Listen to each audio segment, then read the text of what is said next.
yang cerah ini mengucapkan terima kasih kepada masyarakat Banyuasin khususnya Provinsi Sumatera Selatan bahwa sudah mengikuti agenda senam sehat bersama BWGPSO dan Satu Banser Provinsi Sumatera Selatan.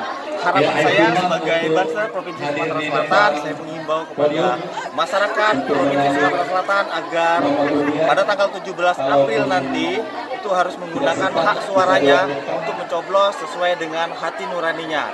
Dan saya sebagai Kasat Komil Banser Provinsi Sumatera Selatan juga mengimbau kepada seluruh jajaran Banser Provinsi Sumatera Selatan agar menjaga terciptanya pemilu yang damai, aman, sejuk di wilayah kabupatennya atau kotanya masing-masing. Sekian, terima kasih.